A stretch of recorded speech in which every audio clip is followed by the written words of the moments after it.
जय श्री कृष्णा। सबको राधे राधे। गणगौर माता की कहानी। होली के थोड़े दिन पहले की बात है कि पार्वती जी ने शिव जी से कहा, शिव जी गणगौर आने वाली है, यदि आप कहें तो थोड़े दिन पीहर चली जाऊं और भाभीियों और सहेलियों के साथ गणगौर पूज लूं। वैसे तो मैं यहाँ भी गणगौर पूज सकती हूँ, किंतु सखी सहेलियों के बिना गणगौर पूजने में उतना आनंद नहीं आएगा। शिव जी ने कहा, जैसी तुम्हारी इच्छा, चली जाओ, किंतु बिन गहने बिन कपड़े पीहर में लड़की की इज्जत नहीं होती। शिव जी ने उन्हें पेटी भरे भारी बेस और डिब्बा भरे गहने दिए। पहन ओढ़ कर पार्वती जी पीहर गई तो सब उनके ठाट बाट देख दौड़ दौड़ कर आओ भगत करने लगे। भाभियाँ झुक झुक कर पैर दबाने लगी। सखी सहेलियाँ और भाभियों के साथ मिलकर गणगौर पूजा करती, खूब गीत गाते, गौर बिंदोरा देते, जल लाते। दिन झटपट बीत गए और तीज आ पहुँची। सब भाभियों ने उद्यापन की तैयारी की सारी सामग्री एक एक करके इकट्ठी कर ली। पार्वती ने तो अब तक कुछ भी नहीं मंगवाया था। तीज को सुबह सवेरे शिवजी पार्वती जी को लेकर आ पहुँचे और कुएं की पाल पर बैठकर भांग पीने लगे। राजा को पता लगा कि शिवजी आए हैं। पार्वती को देखकर वो लोग जान चुके थे कि इनके पास पैसे की कोई कमी नहीं है। उन्होंने शिवजी को आदर से महल में बुलवाया और 36 तैयारियां 32 व्यंजन बनवाए। पार्वती जी ने शिवजी से कहा, स्वामी, मेरी तो उद्यापन की कोई तैयारी नहीं है, मैं उद्यापन कैसे करूँगी? तो शिवजी ने उन्हें एक अंगूठी दी और कहा, इससे जो भी कहोगी सब सामान आ जाएगा। पार्वती जी ने ऐसा ही किया। उनकी तैयारियां देखकर भाभियां कहने लगी, बाई जी, हम तो कब से तैयारी कर रहे हैं, तब भी आप जितनी तैयारी नहीं कर पाए।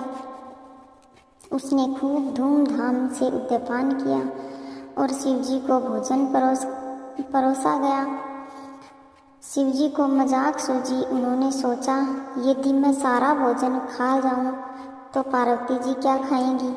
उन्होंने ऐसा ही किया। सारा खाना खाकर भोजन और परोसने के लिए कहा। माँ ने कहा, बेटा, कुछ ही देर में खाना और बन जाएगा, किंतु शिवजी ने जाने की जल्दी मचा दी थी। पार्वती जी ने कहा, माँ, पेट की बेटी तो कुछ भी खा लेगी, जो भी हो वही दे दो। माँ ने देखा कि छींके में एक बथुए की पिंडी पड़ी थी और एक जली हुई रोटी पार्वती को खाने के लिए दे दी। पार्वती जी रोटी खाकर शिवजी के साथ रवाना हो गई। चलते चलते शिवजी ने पार्वती जी विश्राम करके चलते चलते शिवजी व पार्वती जी विश्राम करने को एक बाग में ठहरे। पार्वती जी लेटकर आराम कर रही थी। थकान के कारण उन्हें नींद आ गई। शिवजी ने उनके पेट की ढकनी खोलकर देखा कि सारा खाना तो सारा मैंने खा लिया, फिर पार्वती ने क्या खाया? उन्होंने देखा कि एक जली हुई रोटी और बथुए की पिंडी उनके पेट में पड़ी है। थोड़ी देर में पार्वती जी उठी तो शिवजी ने पूछा, पार्वती जी, माँ बाप के यहाँ से क्या माल खाकर आए हो? पार्वती जी ने कहा, स्वामी, मैंने वो ही खाया जो आपने खाया।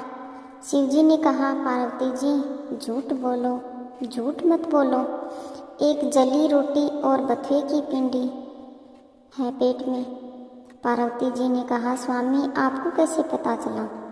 उन्होंने कहा, मैंने पेट की ढकनी खोलकर देखा था। पार्वती जी ने कहा, स्वामी, यह तो बहुत गलत बात है।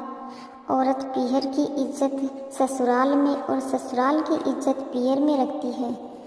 आप आज से पेट की ढकनी उल्टी कर दो, जिससे आगे कभी भी कोई और के पेट की ढकनी खोलकर न देख सके और आज की तरह न हो। शिवजी ने पेट की ढकनी उल्टी कर दी। शिव पार्वती चल शिव पार्वती फिर चल पड़े। कुछ आगे जाकर पार्वती जी बोली, स्वामी मैं तो सुहाग के बोझ में दबी जा रही हूँ। शिव जी ने कहा, तो संसार में बांट दो। सबको जानकारी दे दी गई कि पार्वती जी सुहाग बांट रही हैं। नीची कौम की औरतें जिनके पास न गहने थे न ज़्यादा कपड़े थे, वो तो जो पहने थी जैसी बैठी थी दौड़ दौड़ कर चली आई, और पार्वती जी ने उन्हें टोकरे भर भर सुहाग बांट दिया। बनिए ब्राह्मण और अन्य ऊंची जाति की औरतें सज संवर कर धीरे धीरे पहुंची तो सारा सुहाग बंट चुका था।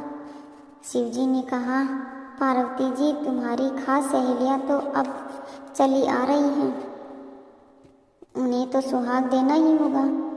तब पार्वती जी ने अंगुली में से लगी मेहंदी में से थोड़ी सी मेहंदी, आँखों में से काजल, तिलक में से रोली निकालकर हथेली में थोड़ा पानी लेकर गोला और औरतों के छींटे दिए। जिसके पूरा छींटा लगा उन्हें पूरा सुहाग मिला, जिनके अधूरा छींटा लगा उसको अधूरा सुहाग मिला। गणगौर माता की जय। हे गणगौर माता सबको सुहाग देना।